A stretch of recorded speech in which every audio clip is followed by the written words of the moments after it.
check out this cat. I have no idea where to send him. Now, he's ranked super low, 762, okay? But Notre Dame, okay, writes his name in Chinese on the back of his jersey. Look how hard that looks. His name's Charles Du.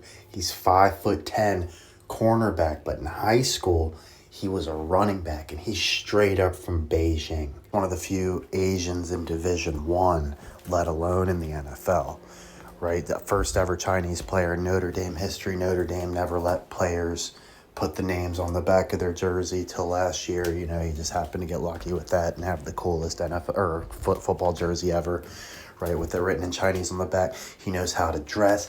He didn't even know how to play football till he was on the flight to America to study, right, at school, and decided he was going to walk on and join. It's like, what's the popular sport over here, right? Football, okay, right? He literally learned the rules on the plane, right? So he should have a ton of room to get better. He's only been playing for a few years, okay?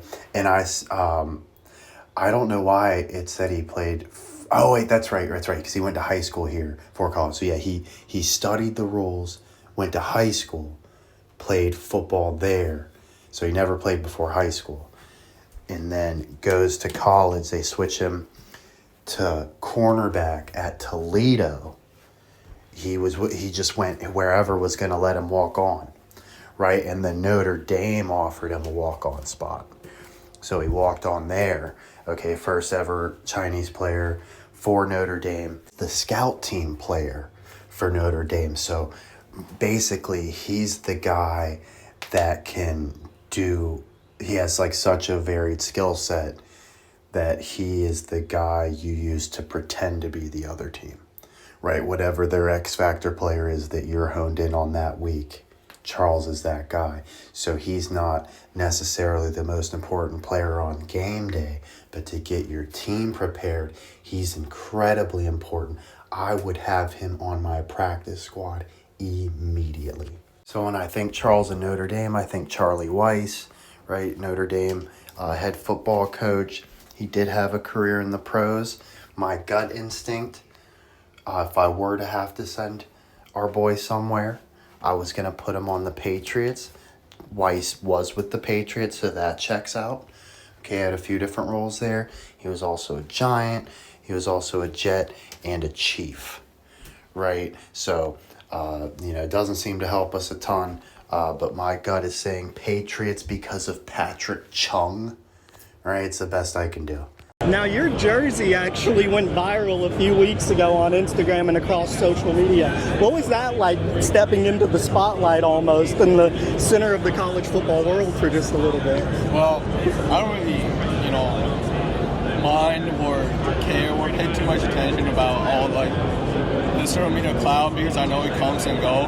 But I do want to, spread a message to everybody while, it's still impactful. I want to tell all of the Asians who didn't grow up playing Pee Wee football, if you have a dream, either it's football, basketball, whatever sports you want, just follow your dream, train as hard as you can. But to everybody, just dream big and then put in the work and you'll. Y'all want to do a Big Mike video? All right, so coach is repping the defunct Norfolk Neptunes, but in this exercise, they're the 33rd NFL team, right? And coach has had his expansion picks already. We've signed all the good undrafted free agents. I know for a fact Charlie Du is going to be sitting there, right? So I didn't waste any time going towards him before we got everybody else secured. But then coach calls him into his office, right? So here's the conversation. So it's, oh, hey, Charlie, good to see you. Thanks for dressing up. Wow, you brought a football. We got those here, bud. So you can just set that down. You look great. Now, first, have a seat. Please wipe that smile off your face. I don't ever want to see that again. We're not doing that here. Don't sign that paper just yet. We got to have a conversation, right? So we've filled out every single spot on this team that we need, right? I don't have any, let's say, schemes or plans for you to have any sort of meaningful impact on this football team, right? So just don't get too excited. Don't think we're signing you as like some star player, right? You're going to be on our practice squad, okay? We're going to make you the captain of the practice squad, okay? But it's not as glamorous as it sounds. Okay, here's what you're actually going to be doing. I need you to give everything you have and then some, every single drill, every single play. You need to know every single aspect of football inside and out, every single position, right? You need to basically be a coach on the practice squad and a coach that gets hit really hard all the time.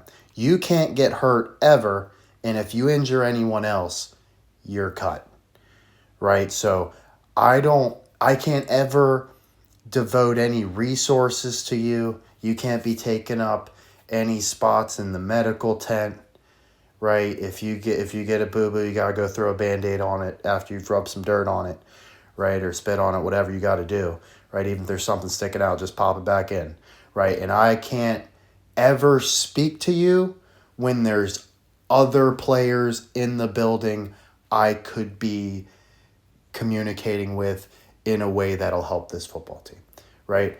If I'm speaking to you, it's after practice is over because you're staying late.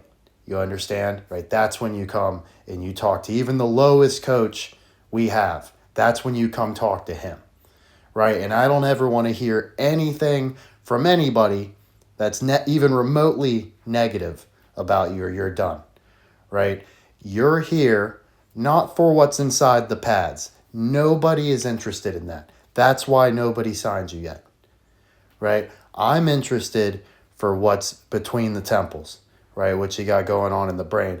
I need you to make the culture that fuels you infect this culture from the bottom up, right? We're trying to set the tone for this new franchise. Like I said, don't think you can help us on the field just yet, but we think you could be a very strong locker room guy. I don't want guys to like you. I want guys to respect you, right? And if you do everything right, every single drill, every single play for 3 years, I will then let you be the secondary kick returner.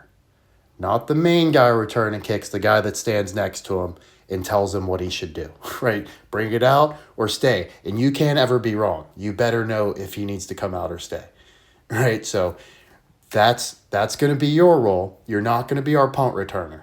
You're not athletic enough for that, right?